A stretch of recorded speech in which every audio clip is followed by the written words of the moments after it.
बुलढाण्यात गावरान आंब्याच्या जतनासाठी अनोखा उपक्रम राबविण्यात आला। कृषी विज्ञान केंद्राच्या वतीने भव्य आंबा महोत्सव आयोजित करण्यात आला। यावेळी कुलगुरू डॉक्टर शरद गड्ढाक यांनी गावरान प्रजातींच्या संकलनासाठी विशेष प्रयत्न केले जाणार असल्याचे सांगितले।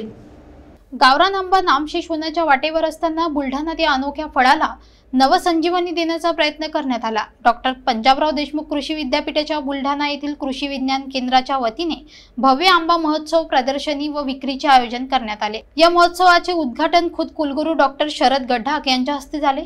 या प्रसंगी बोलताना त्यांनी गावरान आंब्याच्या विविध प्रजाती संकलित करून त्यांचे संवर्धन करण्यासाठी विद्यापीठात संशोधन आणि प्रयत्न सुरू असल्याचे सांगितले। या एक दिवसीय महोत्सवात केसर, पायरी, लंगडा, तोतापुरी, नीलम, हापूस, दशेरी, आम्रपाली यांसह तब्बल 20हून अधिक प्रजातीचे 35 आंबा उत्पादक शेतकरी सहभागी झाले होते। या विविध प्रकारच्या आंब्यांची चव घेण्यासाठी नागरिक आणि शेतकऱ्यांनी मोठ्या प्रमाणात गर्दी केली। अनेकांनी आपल्या पसंतीचे आंबे विकतही घेतले।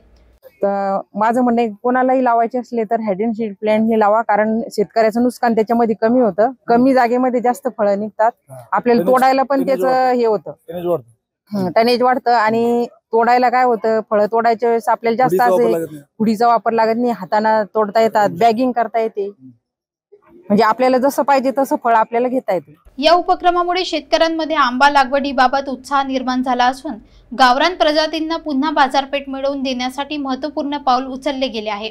या महोत्सवात आंबा उत्पादक विठ्ठल परिहार आणि चंद्रकला सूड यांनी अनुभव कथन केले, तर कृषी विज्ञान केंद्राचे प्रमुख डॉक्टर अमोल झापे आणि कुलगुरू डॉक्टर शरद गड्ढाक यांनी या उपक्रमाबाबत सविस्तर माहिती दिली। आपल्या विदर्भामध्ये सुद्धा आंब्याची लागवड वाढते। बघा, या सगळ्यात आंबा महोत्सवामध्ये आला तर केशर सगळ्यात मेजर केशर लोकांकडे आहे, आणि केशरला रसासाठी सगळ्यात त्याला दुसरा आंबा अजून पर्यायी आंबा त्याला केशरला निघालेला नाही। त्यामुळे केशरची जास्तीत जास्त लागवड आपल्या भागात करावी अशी आम्ही या ठिकाणी आपल्याला सूचित करतो।